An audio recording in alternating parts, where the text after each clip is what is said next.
আমি তাদের বক্তব্য শুনে কান্দি আর আল্লাহর সাথে বিনয়ের সাথে সেজদা দেই, মাবুদ এই তো মুসলমানের কাজ, এটা সব জায়গায় হওয়া উচিত।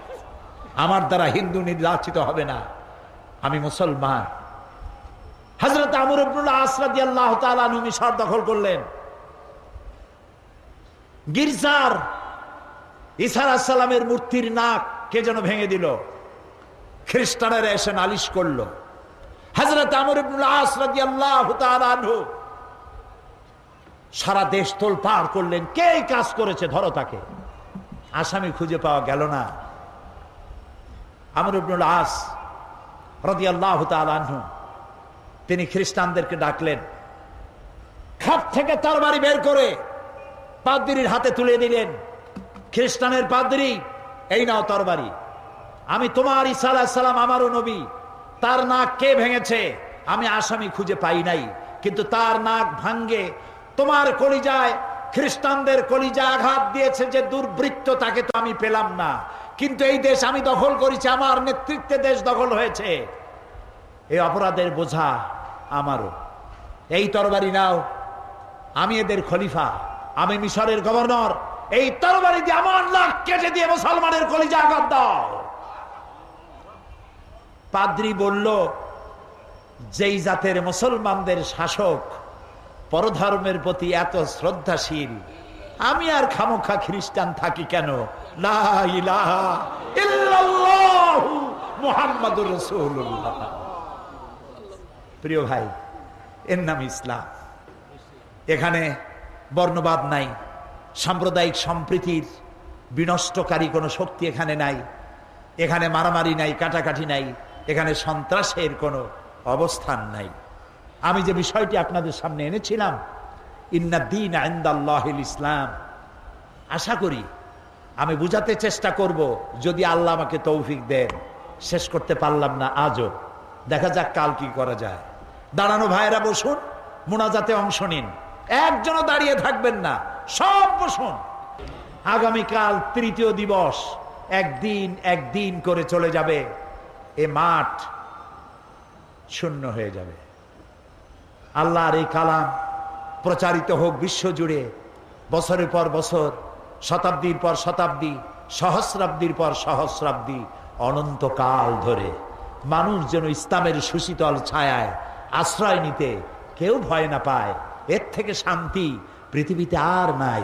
মানুষে মানুষে এত শান্তির ধর্ম, এত শান্তির ব্যবস্থা আর কারো নাই। কারণ ইসলাম কোন মানুষের তৈরি করা নয়, কোন নবীর তৈরি করা নয়। ইসলাম কার? আবারও বলুন, আমরা ধন্য সেই ইসলামের মধ্যে আল্লাহ তাআলা আমাদেরকে সৃষ্টি করেছেন। বাকি কথা কাল বলবো। শোনার জন্য ভাই বোন, মা বোন, আত্মীয় স্বজন সবাইকে ডেকে নিয়ে আসবেন, যারা ইসলামকে সন্ত্রাসী, মৌলবাদী, ফান্ডামেন্টালিস্ট, উগ্রবাদী, ধর্মান্ধ এইসব গালাগালি দেয়, রিয়াকশনারি, প্রতিক্রিয়াশীল, ওরা মনে করে এইসব কঠিন কঠিন শব্দ মৌলবীরা বুঝবে না। আমরা যে আবার বুঝি, ওরা আবার তা বোঝে না।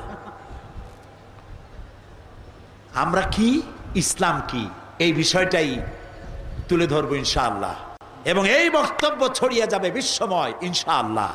এবং এর দ্বারা হিন্দু, খ্রিস্টান, বৌদ্ধ, উপজাতীয়, নারী, পুরুষ আমরা একই মোহনায় চলে আসবো ইনশাআল্লাহ। থাকবে না বিভেদ, থাকবে না সন্ত্রাস, পৃথিবী হবে এক শান্তির ঠিকানা ইনশাআল্লাহ। মোনাজাতের পর আজান হবে, বাজামাত নামাজ পড়ে যাবেন। মৌলানা শামসুদ্দিন আমাদের ভাই, আমাদের বন্ধু, আপনাদের প্রিয়, সর্বজন শ্রদ্ধেয় ব্যক্তিত্ব। তিনি আমার কাছে বারবার বলেন যে, প্রতি বছরই বলেন যে আমরা অনেক ঋণী আছি।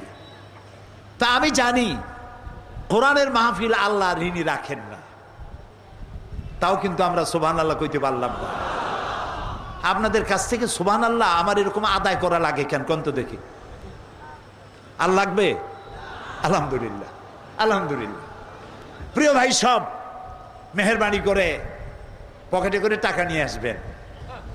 এই টাকা কোথায় খরচ করবেন? একদিন মরে যাবেন, একদিন এই চেয়ারে সাইদি থাকবে না। হারিয়ে যাবে একদিন, এটাই স্বাভাবিক। মাওলানা শামসুদ্দিন থাকবে না, সাইদি থাকবে না, যেমন আব্দুল হাদ আল মাদানি, এত বড় নিয়ামত নাই। বাইতুল সর্বের পীর, আমি এইরকম পীর আর দেখি নাই, আমি দেখি নাই, আল্লাহ সাক্ষী আমি দেখি নাই। আহারে, অনুসরণযোগ্য। মুরিদদের পয়সা দিয়ে নিজের বাড়ি বানায় নাই, মুরিদদের টাকা দিয়া সুপার মার্কেট করে নাই, টাকা দিয়া অসংখ্য মসজিদ করেছেন। নিজের বউ, নিজের সন্তান আর নিজের খাবারের জন্য মধু আর আতরের ব্যবসা করতেন। আমি জানি, আমি সাক্ষী। যে বাড়িতে তার স্ত্রী থাকেন, তিনি এখনো বেঁচে আছেন, ওই বাড়িটা 25-30 হাজার টাকা দিয়েও কেউ কিনবে না। সে পীরও আমরা হারাইছি। পীর খালি খালি নাম দিলে হয় না, হিংসার জ্বালায় কেবলমাত্র আমি ইসলাম করি আর কোন ইসলামী দল নাই, এরকম পাগল পৃথিবীতে তিনি ছিলেন না।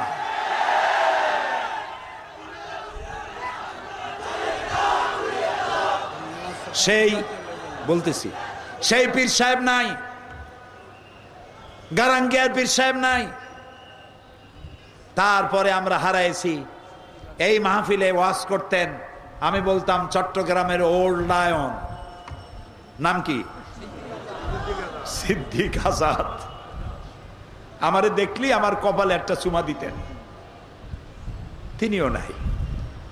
হারাইছি। এই মঞ্চে বক্তৃতা করতেন শাইখুল হাদিস হযরত মাওলানা আবুল কাসেম মোহাম্মদ সিফাতুল্লাহ। আমার মঞ্চে বক্তৃতা করতে করতে শহীদ হয়ে গেলেন। আল্লাহ তাকে শাহাদাতের মর্যাদা দিন। সারা জীবন ইসলামের খেদমত করেছেন।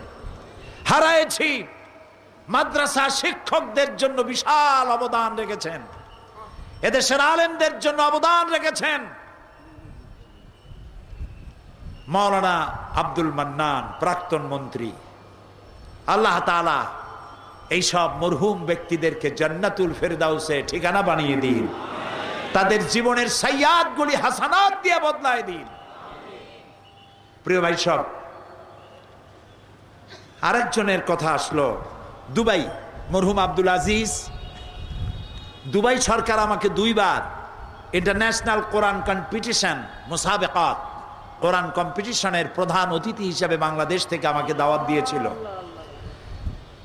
কোন হলে লোক জায়গা দিতে পারবে না বলে দুবাই ন্যাশনাল ঈদ গ্রাউন্ডে মাহফিল করেছে আমার জন্য, যা দুবাইয়ের ইতিহাসে কোনোদিন হয় নাই।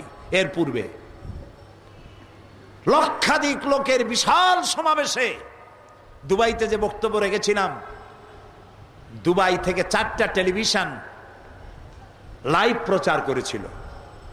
সেখানে আমার খেদমতে নিয়োজিত ছিলেন পাবনার মরহুম আব্দুল আজিজ। তিনি রোড অ্যাক্সিডেন্টে, সড়ক দুর্ঘটনায় আল্লাহ তাকে নিয়ে এনেছেন। আল্লাহ তাকে জান্নাতুল ফেরদাউসের মেহমান বানিয়ে দিন। আজকেও সৌদি আরব থেকে আমার কাছে টেলিফোন এসেছে, বেলাল হোসেন নাম, 15 বছর বিয়ে করেছেন, সন্তান নাই, কাঁদতে ছিল আর দোয়া চাইতেছিল। প্রিয় ভাই সব, আল্লাহর কসম, এই দোয়া কবুলের ভিতরে সাইদির কোন কেরামতি নাই, কোন কারিশমা নাই, আল্লাহর কসম। এখানে যে দোয়া যদি কবুল হয় তার একমাত্র কারণ কালামুল্লাহ, আল্লাহর কোরআন। আমি অযোগ্য, আমি অপদার্থ, আমি আল্লাহর এক গোলাম।